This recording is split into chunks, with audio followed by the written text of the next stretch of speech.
Hello everyone. First of all, I would like to thanks to the organization of this Congress for allowing me to be here today participating and sharing knowledge with other professionals in the educational field. My name is Rocío González Suárez and I belong to the research group in educational psychology at the University of A Coruña. And today I will be presenting a contribution entitled Self-Regulated Learning, Anxiety, Boredom, and Anger. This communication has been made with the invaluable help of my colleagues Fátima Díaz Freire and the Dr. Tania Vieites Leston. Here is the list of contents that will be covered during this presentation. First, I will present the theoretical framework that gives this research. Then, I will present the main objectives of this research and the methodology carried out. And we will end with the results and with the practical conclusions drawn from them. Okay.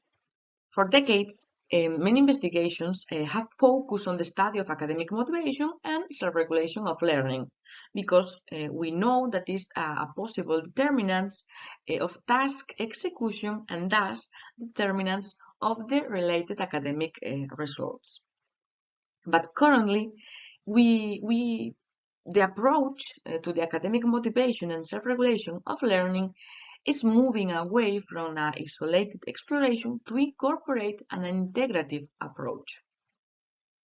In this research, we explore the interaction between self-regulation of learning, which is differentiated into three phases of the task performance process following the theoretical frameworks of Timberman and Pintich, and on the other hand, the affective component of motivation based on the Peckrum's conceptualization of academic emotions. The relevance of this study is due to the fact that, to our knowledge, there are not a large number of studies that explore student emotions. In the same line, the evidence about emotions in the first years of primary education during the performance of their academic task in the classroom is practically inexistent. On the other hand, the empirical evidence of self-regulation of learning at an early ages is still limited. This lack is even more relevant. Sorry. This lack is even more relevant given the behavioral correlate underlying the experience of emotions, which we being theoretical observe as a currently factor and predictor of both self-regulated behavior and cognitive engagement with the task. But this necessarily answer another question: why these three emotions? In this field, all the experts can recognize that the perception of pleasure or displeasure associated with the experience of certain emotion has specific consequences in the educational and behavioral terms. But it's necessary to go further, it's necessary to be more specific. One of the most studied negative balance emotions in the school context is the anxiety. While some levels of anxiety activation may be adaptive when the students are facing with challenging situations, levels of anxiety decrease the attention and undermine the engagement in the task that require, of course, more cognitive resources to finalize this activity. And the second one's another emotion that is one of the most experienced emotion in the classroom, and we can say that is interpreted as evidence of low engagement with the task, is the boredom. Boredom correlates positively with attention problems and negatively with the intrinsic motivation, with effort, with the strategy used, and of course consequently with academic performance. Finally, the third emotion in this study is the anger. the experience of anger can have different behavioral problems in the classroom, such as low social competence, reduced motivation, and decreased enjoyment associated with the task. For these reasons, we assume that it's relevant starts our research taking into account these specific emotions. Based on this theoretical framework, this research aims to explore differences in self-regulation during a specific classroom activity as a function of the emotion experienced by the students. In this case, we will explore the anxiety, anger, and boredom in elementary school students. In relation with the methodology used, it's necessary to mention that we have employed a descriptive, correlational, non-experimental cross-sectional design. The sample was made up of 140 students between 6 and 7 years of age in the first and the second year of primary education. To assess self-regulation, we use a systematic observation by a multifocal scanning as a data collection technique. And for this purpose, we construct 4 subscales, one for each phase of the self-regulatory process of the activity. This is planning, execution, and evaluation. And we add another one to assess self-regulatory deficits during the execution of a mathematical content activity. To obtain information of the emotion associated with the task, we construct a structured interview, and we use this technique for the data collection.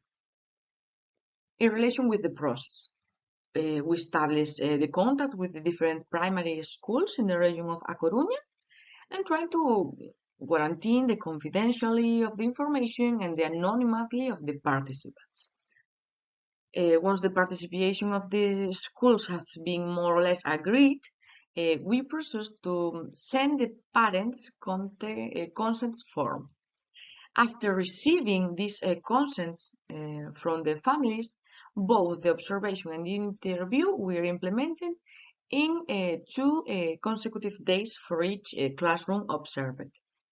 In the first day, this day constitute the previous contact with the students, and we try to reduce as much as possible the behavioral modification associated with the presence of an external person in the classroom.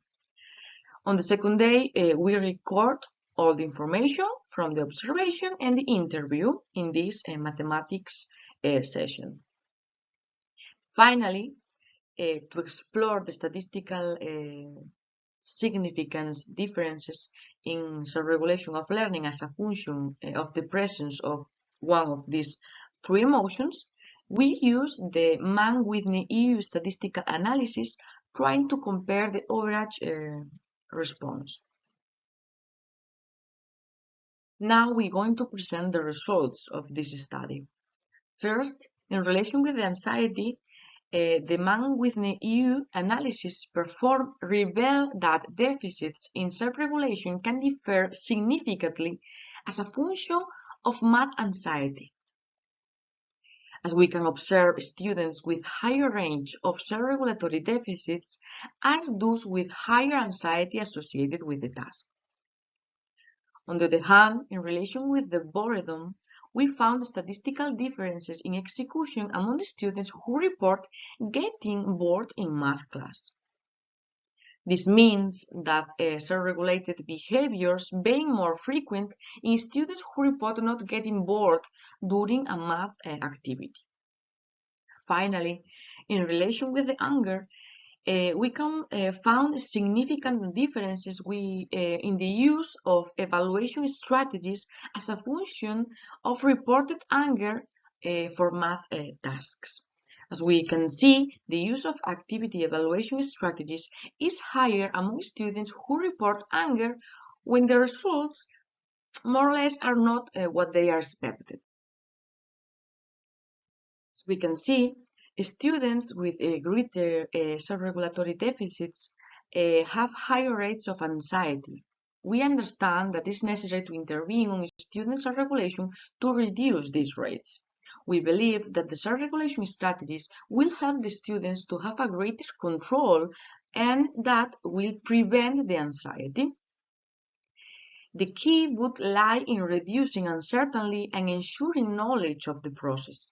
In the same way, intervening on self-regulation will prevent the consequences of presenting high levels of anxiety, such as loss of attention ability, disconnection with the task, or the non-use of cognitive resources. In relation to the second result, we can see how during the performance of the activity, the students who get more bored are the ones who present less self-regulation strategies. We believe that this is in the same line that we are mentioned above. Control over the process is the key.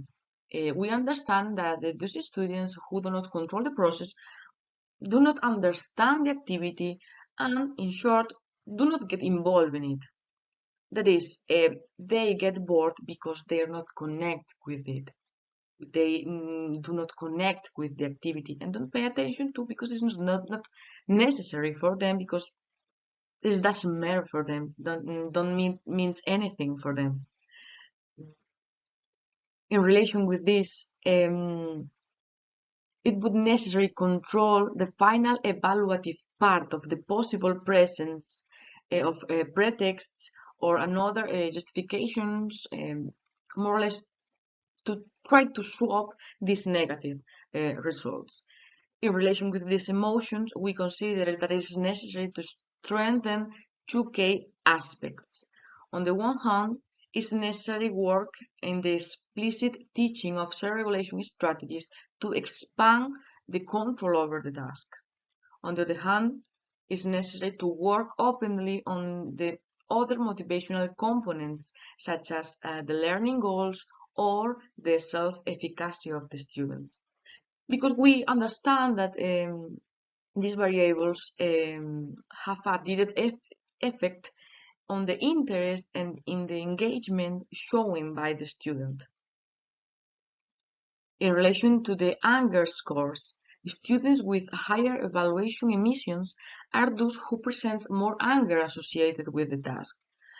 We assume that the anger is an emotion that is triggered by the non-achievement of the goal or by a deep discomfort with the activity. We understand that this would generate more evaluations of the process or even the result. We believe that it's necessary to intervene and work in a so explicit way on emotions management and on the student's causal attribution and goal orientation.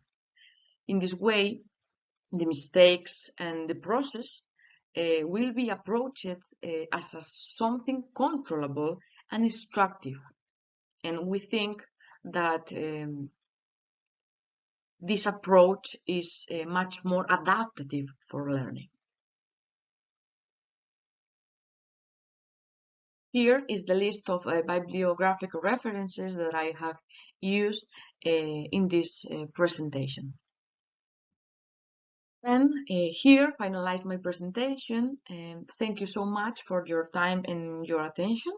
And I place myself at the audience disposal to answer any questions or comments that you may have. Thank you so much.